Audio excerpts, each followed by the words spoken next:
Obrolan kita hari ini seputar Tilto alba. Saya menemui Imade Junita, akrab disapa Dek Enjoy. Beliau punya observasi Tilto alba di Banjarpagi, Desa Senganan, Kecamatan Penebel, Tabanan. Sejak kapan mulai observasi Tilto alba?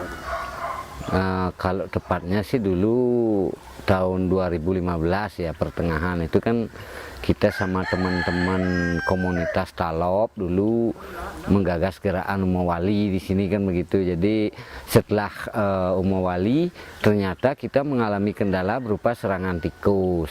Nah, kemudian untuk menanggulangi serangan tikus itu biar kita tidak menyalahi utamanya tatanan yang sudah berjalan itu, jadi tidak meracun atau apa, akhirnya kita menemukan sebuah solusi itu memakai burung ini. Jadi burung Tilto alba itu 15 akhir kita sudah mulai programnya, artinya sudah lepas liaran kita.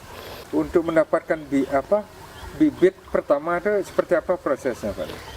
Dulu awalnya kita belajar, jadi kebetulan saat belajar itu ada tim kita yang berangkat, itu dari sepupu saya dan juga dari Putu Tuparte berangkat waktu itu untuk belajar awalnya ke Demak.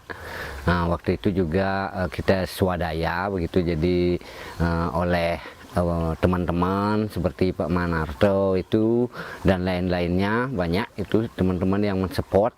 Akhirnya kita bisa belajar ke sana, dan setelah kita belajar ke sana teman-teman di sana juga mendukung, malah di sana kita tidak dikasih bayar gitu, kita artinya gratis belajar di sana. Nah, kemudian setelah itu mulailah kita observasi di sini, pengamatan di mana kira-kira burung itu, karena teman-teman yang di Telogoweru itu, yang di Demak yakin bahwa burung itu pasti ada di Bali begitu. Nah, kemudian dari itu kita juga waktu itu sempat juga menyampaikan kepada Bapak Wakil Bupati Pak Nyoman Sanjaya waktu itu bahwa kita mohon izin untuk observasi di semua tempat, terutama gedung-gedung tinggi yang waktu itu memang tempat daripada burung itu bersarang gitu. Akhirnya dari informasi seperti teman-teman waktu itu Putu yang di Beraban itu sama juga Tuaji Tugus Domara itu waktu itu menginformasikan bahwa di Pandak dulu ada. Dan kemudian dari seorang teman yang dari daerah Jegu yang kebetulan kerja di kantor camat di Tabanan, katanya di kantor camat juga ada. Akhirnya kita mulailah adopsi daripada anak-anak itu, yaitu kebetulan waktu itu Putu yang ke sana, Putu Parte sama Putu Kubu Bali sama juga Gede Slipper yang akhirnya mengadopsi anakan burung itu di kantor camat Kediri, kemudian di kantor camat Tabanan. Awalnya itulah kita pakai indukan, kita latih dari anak-anak yang kita adopsi itu untuk menjadi indukan. Di sini itu kurang lebih waktu itu 8 ekor gitu totalnya sama yang di Pandak itu. Setelah adopsi itu akhirnya beranak pinak. Setelah adopsi kita latih di sini, kita pelihara. Setelah kemudian siap bertugas, artinya sudah bisa berburu, hanya kita lepas liarkan. Waktu itu kira-kira November 2015 kita lepaskan. Waktu itu kita mengalami serangan luar biasa tikus, dan ternyata setelah sampai dengan Januari kita amati burung yang kita lepaskan itu masih tinggal di wilayah persawahan daerah sini di Subak Ganggangan. Dan luar biasa ternyata serangan itu jauh menurun, serangan tikus itu waktu itu, sehingga panen waktu itu Maret 2016 kita bahkan sudah total berbalik dari sebelumnya itu serangan hampir 80%. Nah, di Maret itu artinya 6 bulan lah menjelang pelepasan kita justru bisa panen sampai cuman kena serangan itu 10%-an masih waktu itu. Tantangan terberat untuk konservasi Tilto alba apa, Pak? Kalau sebenarnya tantangan terberatnya sih itu kita sehari-hari itu penyediaan pakan, karena kita untuk pakan burung yang ada di kandang ini yang kita pelihara, artinya sebelum mereka siap untuk kita lepas liarkan, itu tiap hari kita harus memang memburu tikus. Jadi kita tidak mengganti ke pakan lain dengan tujuan nanti saat dilepaskan biar burung ini hanya tikus yang diburu, bukan binatang lain begitu. Yang akhirnya itu yang berat bagi kita itu adalah pada saat sehari-hari ini, dan itu kadang-kadang sampai 6 bulan dari adopsi anakan itu sampai siap kita lepaskan itu 6 bulan kita pelihara, dan itu tiap hari harus kita nyari tikus karena tidak bisa kita stok tikusnya, itu tikus-tikus rumahan, itu tikus sawah itu. Berarti dia harus makan tikus hidup ya? Saat dia bayi justru kita harus mencincang tikusnya. Nah, artinya dia belum sanggup merobek tikus, jadi umur 2 bulan sampai bahkan 3 bulan itu masih kita cincang tikusnya untuk kita kasihkan. Kemudian setelah umur 4 bulan mulai kadang kita bagi 2 aja. Nah, setelah mereka dewasa, setelah mulai kuat cengkeramannya itu juga paruhnya, barulah kita memberikan tikus utuh. Kemudian kalau sudah menjelang pelepasan, barulah kita hanya beberapa kali kita berikan tikus hidup, karena secara alamiah dia sudah punya naluri untuk berburu dan membunuh itu jika memang dia sudah umur mencukupi, terutama manuver itu, gerakan sayap dan cakar itu yang dia utamanya itu. Kalau sudah itu siap, dia secara alamiah itu sudah bisa menangkap tikus itu. 6 bulan kita pelihara.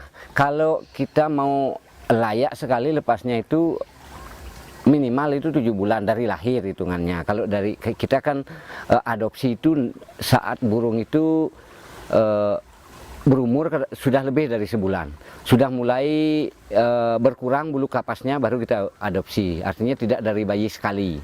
Di bayi sekali itu masih induknya biasanya yang pelihara. Ya, di rumah-rumah burung itu istilahnya rubuha yang di sawah-sawah kita dirikan itu. Nah, di sana kita mengamati berapa dia bertelur, berapa beranak. Kemudian jika anak-anaknya itu lebih dari 2 ekor itu biasanya kita bantu. Kita adopsi lebihnya lalu kita pelihara di sini untuk selanjutnya jika sudah memungkinkan dan siap kita lepas liarkan. Ada nggak instansi atau LSM yang minta Tirto Alba ke tempat ini? Kalau sepanjang perjalanan kami itu sudah beberapa instansi itu, kadang-kadang dari komunitas juga ada, yang dulu itu komunitas-komunitas lain kita juga seandainya kita memang ada burung gitu, punya stok burung, kita juga memberikan, kadang-kadang menawarkan kepada komunitas utamanya Subak itu, utamanya kelompok-kelompok tani itu yang sudah siap menjaga keberadaan burung itu kita kasih. Kalau instansi itu sudah mulai anggaplah 2 tahun lalu itu sudah beberapa instansi sudah mengambil burung di kita, dan juga sebagai komunitas seperti kalau instansi itu utamanya Dinas Pertanian, ada juga Dinas Lingkungan Hidup, ada juga yang kalau komunitas itu yang lain-lain itu banyaknya itu kelompok tani seperti yang di Timpa gitu, juga dari awal kita dulu ikut juga berbagi pengetahuan ke sana, juga akhirnya memberikan bibit itu untuk indukan itu. Adakah perhatian dari pemerintah atau lembaga sosial lainnya untuk pakan kan sulit ini, harus berburu? Ada nggak bantuan dari mereka? Dari awal artinya kita termasuk direspon bagus sama awalnya itu pemerintah dari Balai Perlindungan Tanaman Pangan Provinsi Bali itu dari awal sudah merespon positif kita. Kemudian juga pemerintah daerah Tabanan, jadi 2 tahun kita berjalan dan memang sudah secara ini kita sudah lepas liarkan dan terbukti membantu petani burung ini dari pemerintah Tabanan. Kemudian tahun 2016 kalau tidak salah pernah memberikan kita bantuan berupa pembangunan rumah burung hantu dan juga kandang itu, dan juga dari provinsi juga pernah. Dan kebetulan akhirnya tahun ini kita dibantu oleh kementerian itu dari Direktorat Tanaman Pangan, Kementerian Pertanian, kita dibantu itu untuk pembuatan kandang burung, dan juga seperti pertanyaan tadi untuk membantu kita pakan untuk burung ini, kita juga dibantu membuat kandang tikus itu. Jadi kita sudah mulai sekarang budidaya tikus agar saat-saat kita memang sulit sekali mencari tikus, adalah backup itu, ada tempat kita untuk mengambil kekurangan pakan untuk burung itu.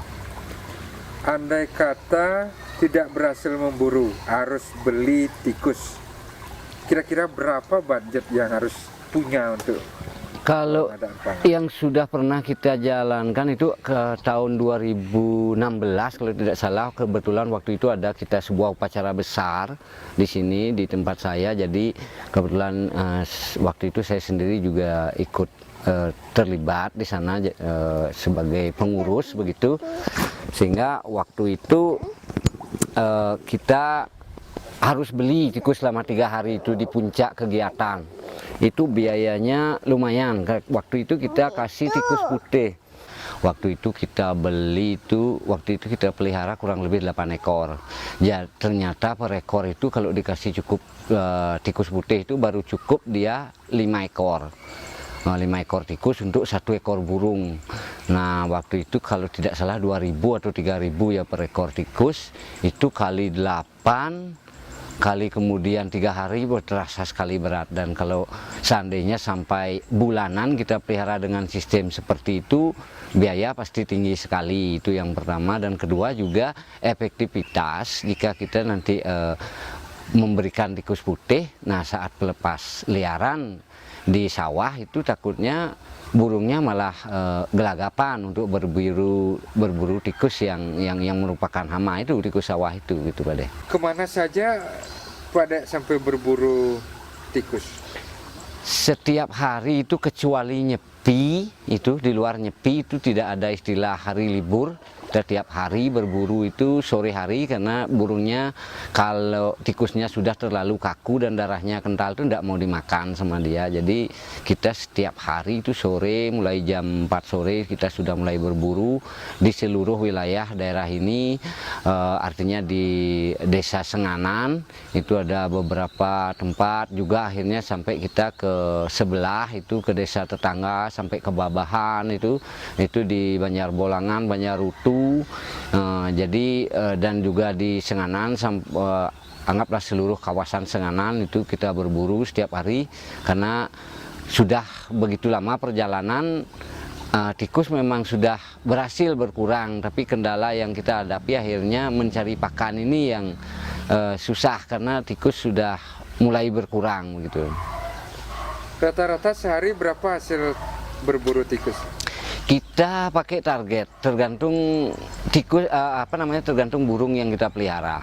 Jadi kalau kita pelihara 5 ekor itu minimal kita memang dapat 5 tikus. Jadi sampai jam berapapun, kadang-kadang sampai jam 1 malam kita berburu, mulai jam 4 itu ya sudah sering, yang sampai jam 9 itu sering kita malam. Jadi untungnya juga masyarakat daerah sini mendukung, sehingga kalau meskipun kadang-kadang seperti zaman pandemi begini, kita masih leluasa keluar masuk itu dikasih untuk berburu tikus itu.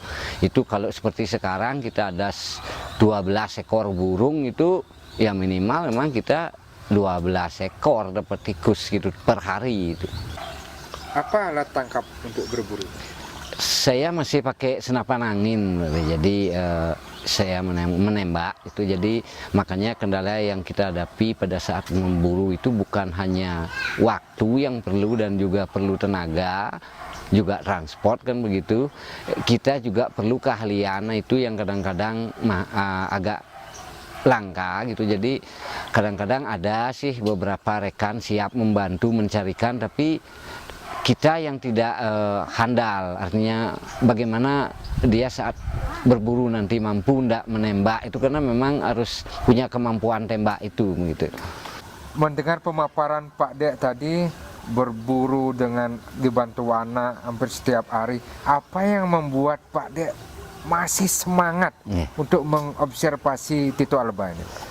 Yang pertama tentu dukungan ya, dukungan utamanya keluarga dulu, kemudian masyarakat sekitar saya, dan juga akhirnya sekarang malah meluas sampai mungkin beberapa hari lalu teman yang di Tabanan itu seperti Putu, Walguno, ada burung kena layangan dibawa jauh-jauh ke sini, juga ada yang dari Kerobokan, dan kemarin baru di Bongan juga ada burung kena tali layangan begitu dibawa, artinya dia mau juga menghubungi saya, walaupun akhirnya kita yang kesana menjemput dari kelompok kita gitu, ada teman yang berangkat menjemput gitu, untuk kemudian kita rawat di sini, dan setelah sehat nanti kita lepas liarkan.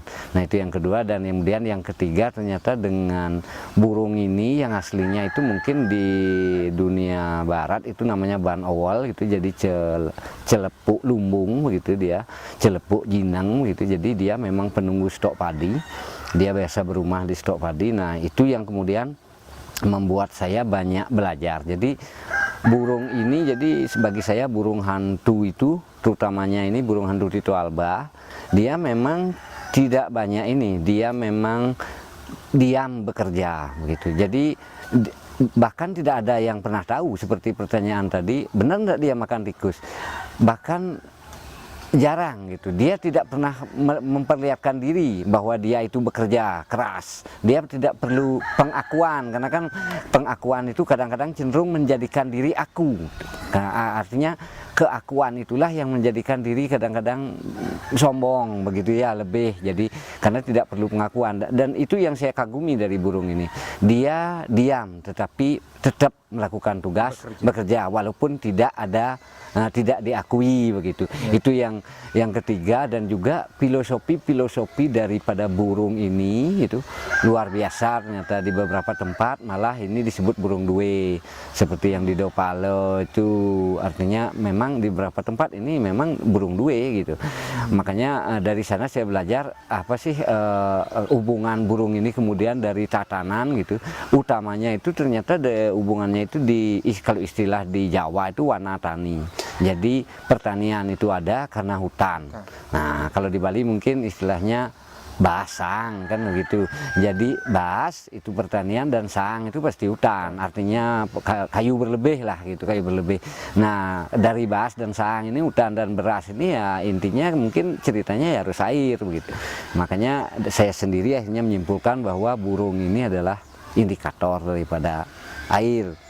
Karena jika sampai tidak ada suara burung ini terdengar, itu kita mesti sudah introspeksi diri, jangan-jangan tidak ada pohon besar lagi di daerah kita, atau kebanyakan pestisida sehingga yang dia makan tidak ada, akhirnya punah.